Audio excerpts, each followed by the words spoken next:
Coming our way next, we have Chit Chat with Manoj.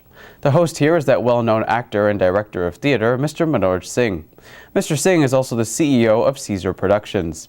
Last month, here on the Capitol Forum, Chit Chat with Manoj created quite a stir in the community. Well, today, the topic covered will rotate around divorce. Why is divorce such a stigma in our community? To join Mr. Singh in this discussion are Dr. Amita and Dr. Rital Jalali. Let's take a look. Welcome to Chit Chat. I'm Manoj Singh. Namaste, Adab, hello. On this show, we are going to talk about different issues which are very important for South Asian community. These are issues which are very sensitive, sometimes even ignored, or people find it hard to talk about. This is because of our cultural background. But we all know it helps if you talk about it. Hopefully, you will take this idea or topic to your own dinner tables or friends, community, and talk further about it.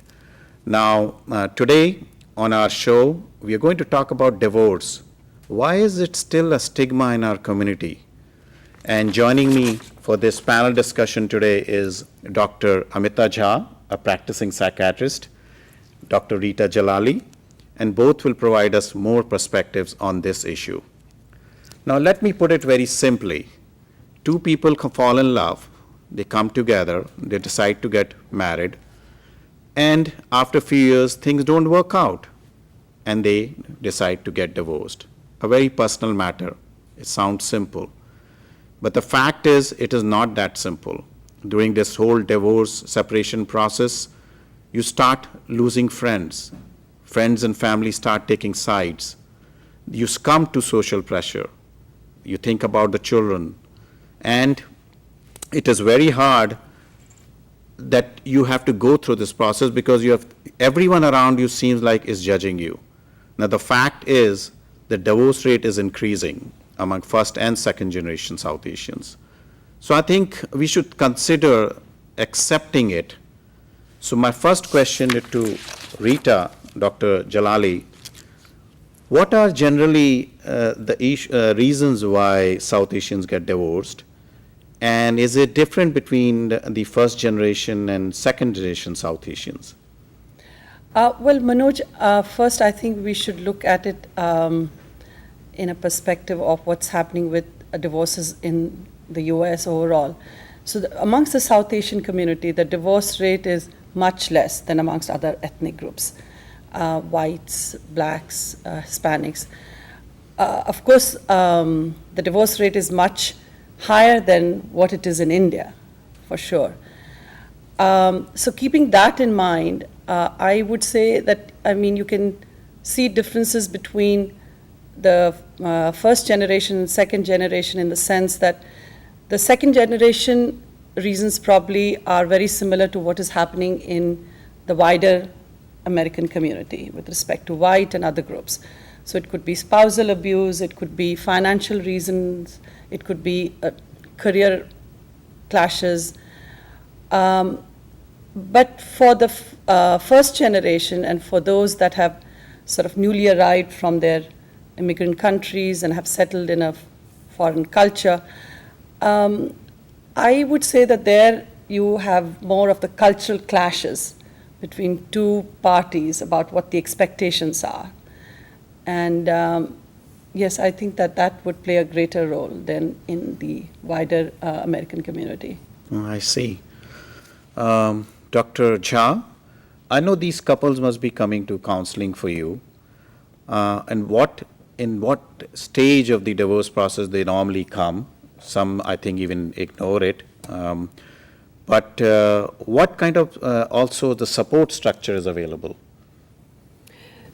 So, still it's difficult for Indians to come forth and come in for counseling. I think there is a wide and deep belief that we need to just take care of issues like this either within the family, if not family, then extended family, and then within the friend circle somehow.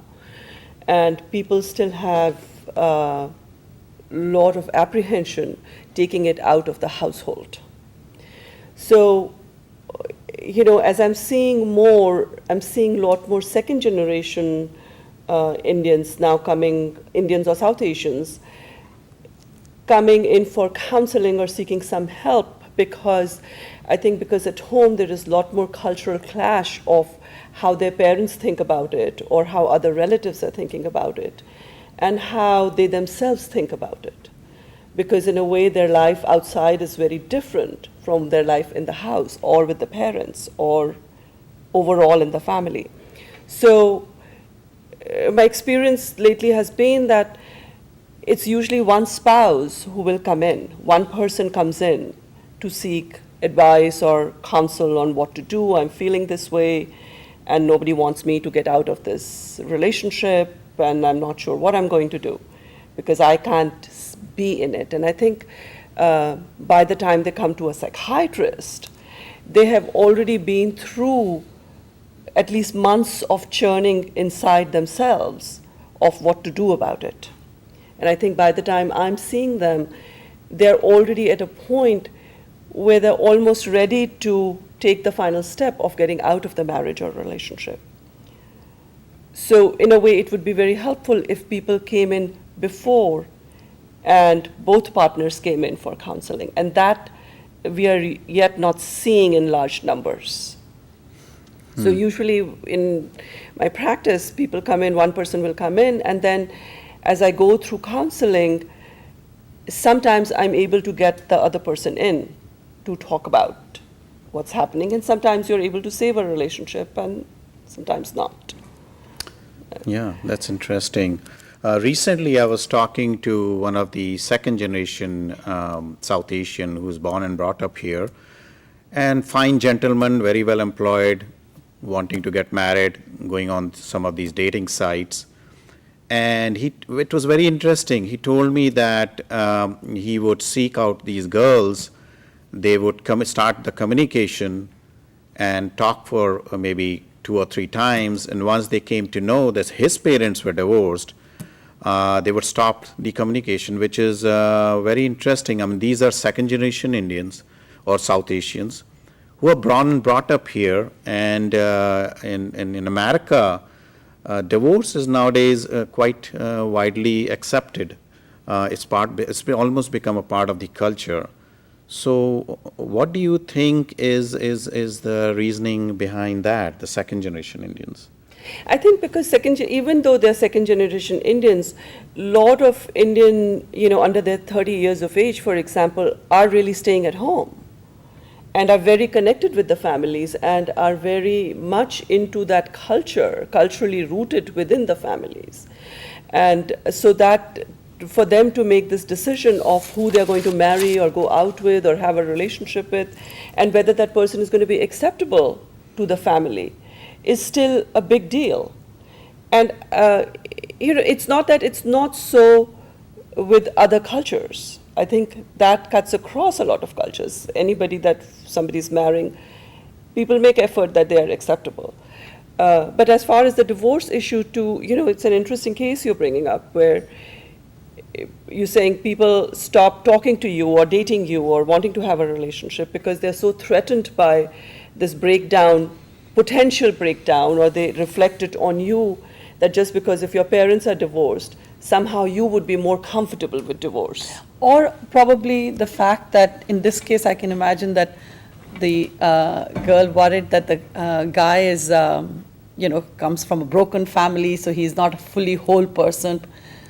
So that worry, that stigma that you're talking about, that's I think what it is, right? That's what, maybe I'm just speculating on this here, but I'm wondering whether do you find the stigma issue in your practice more or less when they are, arranged marriages versus if they are coming from, love marriages? I'm wondering. No, I don't. At least in my limited experience, one doesn't see so many South Asian couples or people in counseling and in psychiatry. But I don't think that necessarily. I'm sorry to interrupt. Yeah. But are you saying what you're saying is that more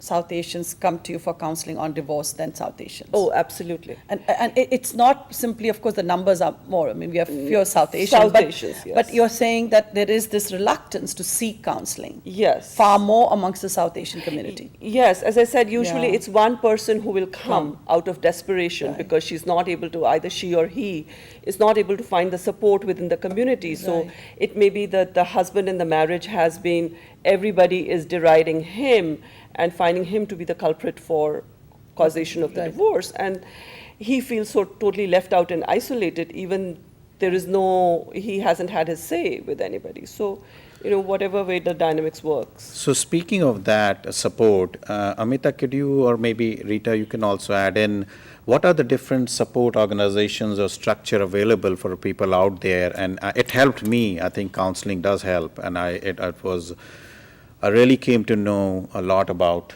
my process of what I was going through and understanding what the other side was thinking about. There are few South Asian groups like CHAI, which is the South Asian counselors who help people. And there's some other South Asian groups like ASHA who mainly deal with the domestic violence cases, but also help with somewhat counseling and support in these cases. There is very little actually out there for just South Asian community to go to. And I think we need a lot more initiative in starting some of these support groups for both second generation and first generation. For example, there is this trend I was reading about that there are women who are 50 years of age and plus, once they're empty nesters, want to leave their marriages, go. But so a support group in that would be extremely helpful. But I think people, if they would seek out more counseling right when they begin to have problems, when marriages, they're feeling like the rifts in the marriages, that it would be very helpful for them to process what really the problem is and how to maybe deal with it early on. And there are a lot of family therapists who will bring in the whole family and talk with both sides of the family and be able to help people. So I think counseling, if people would seek more, would be very helpful. And I mean, again, this is for both of you, but maybe particularly Amita, but do you think there is I was wondering, a good divorce? Absolutely. And to follow up, maybe, I mean, if there is, then does that help with the stigma issue? Yes, and as I was saying, I think if people would step in early on with the problems, that's the process, the counseling process would take you through hopefully a good divorce. Correct. Where you've sorted out your friction and bad feelings and come to an understanding that, this is the situation, I'm going to get out, and it would be okay to be on my own, or I have enough support, or people are not judging me Correct. on this. Yeah, I think the examples of some of the good divorces, I would say, I know people are that even after divorce, the husband and wife have been friends. Yes. And because of the children, because it's important, because they have to get them married and all of that.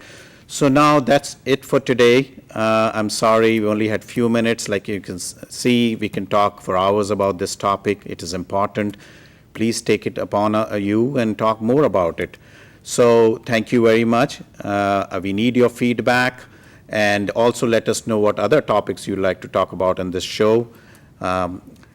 Please remember, life is short, have fun, goodbye, and all the best.